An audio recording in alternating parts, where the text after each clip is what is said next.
Good morning. Welcome to day 7 of our morning devos. We had a little technical difficulty, and I apologize for that. Our internet was down for the last night and this morning, but we're going to get right into it. We're going to be in Genesis 18 through 19 and Matthew 6 today. And Genesis 18 through 19 is if you like suspense and drama and different things, this is the couple chapters that has a lot of it in. Early in the afternoon, we see 3 men that appear to Abraham, and we know this because in verse 1 it says in the heat of the day, 2 of the men were angels, and the other was the Lord. And the Lord didn't reveal himself right away. But he let Abraham serve him and the angels first, and we kind of wonder why did Jesus come to visit Abraham? Perhaps it was a test of his heart, and Abraham passed the test. He demonstrated hospitality and love for the human needs of those who were around him. I guess I just want to probably throw a question at you to think about today. Are you tuned into the needs of others? How would you respond if God came to dinner with you tonight? These are some of the things that makes me think about my relationship with the Lord and how things would go. Another of the Lord's purpose of this visit was revealed by asking about his wife Sarah, telling that she has promised a son, and we see Sarah kind of laughing to herself, but the Lord, you can't hide anything from him. He basically says, why did Sarah laugh? And that just shows that the Lord is, he knows, and he knows our innermost thoughts and what we do in secret. And then he said, is there anything too hard for the Lord? Genesis 18:14 says nothing's impossible for God. After all, he is the creator. And they both believed in God. But now she's faced with her unbelief in a promised son. And now she has to believe in the truth. And perhaps if she had believed sooner, it wouldn't have taken her so long to conceive. I don't know. Those are things to think about. So what truth in Scripture seems impossible for you to believe? Those are, again, some questions that just are going through my head a little bit. Has God asked you to do something, and has He given you everything that you need to do it, but we just don't believe we can? Again, those are some questions just thinking about. And then, when we hear as they're leaving, the Lord reveals another purpose, and He tells Abraham that He's going to wipe out Sodom and Gomorrah, and once again Abraham kind of jumps to Lot's defense, and if how about if I can find some righteous people there, would you spare them?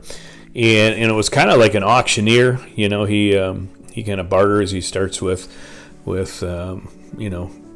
what if I find, X amount, 40, and then the 30, and then the 20, and then the 10. And then finally, the Lord says, you know what? Can't find any righteous people, or I'm going to wipe it out. And he goes, and now the angels, they go before Lot and Sodom, and they tell them that they have to leave the area, gather your people and get out of there. And Lot goes and tells them that. A lot of them didn't believe him. They kind of laughed at him, but he ends up, taking his wife and 2 daughters, and his wife. Lot he wasn't a good spiritual leader, because they really didn't understand the ramifications of the spiritualness of this and the things of God. Again, when we saw Lot before kind of just look at his surroundings, and that's how he made his decisions, and that's how things were laid out. But Lot's wife turned around, because she was looking at in the past and what could be, and what's missing in the people, and she turned to, and Lot's wife, she turned to salt, and later on, as they're in the new land, the daughters too, they're confused and again, really not believers of God, not ones who are ones who are in tune, and they end up getting Lot, their father, drunk and sleeping with him so they could get pregnant. So his that they could repopulate things, because they're looking at Sodom and Gomorrah just wiped out at this point, and so they're wondering if there's going to be a future. So that's kind of where we ended with these chapters. Then we're going to move into Matthew chapter 6, verse 1 through 4, and a lot of this whole book it's kind of the middle of the Sermon on the Mount. And verse 1 through 4, it's really laying out the right intentions of things. Verse 1 through 4 lays out the right intention in the manner of giving. A lot of times we have the right intentions on how to do things, but Jesus is letting us know.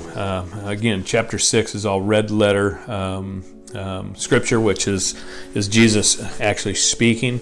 These are actually his words, and these are kind of warnings about how we don't give, how do we give the right way and don't give the wrong way, as far as people seeing how you're doing things, and versus just doing it.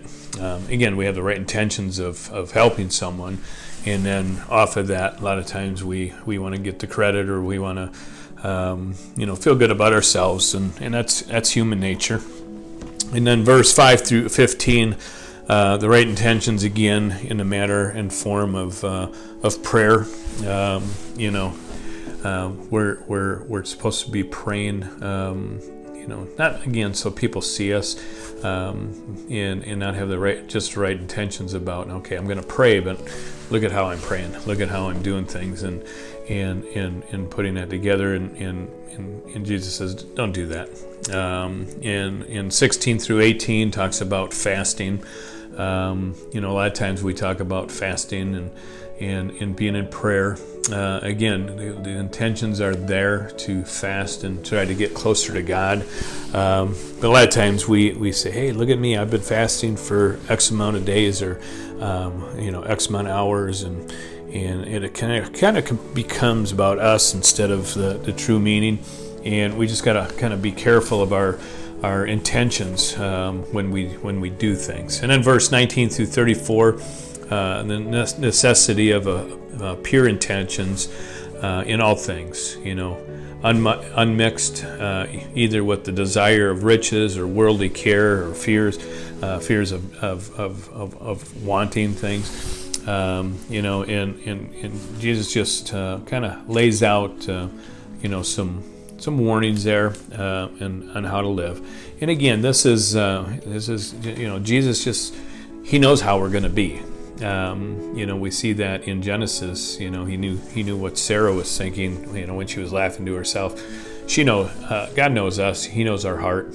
So we need to try to make our heart pure. And again, the more we bring in the Word, the more the Word will come out the way it needs to. But read Matthew 6 and just go over it. I apologize about the delay of getting this out today, but I will see you in the morning. God bless you, and have a great day.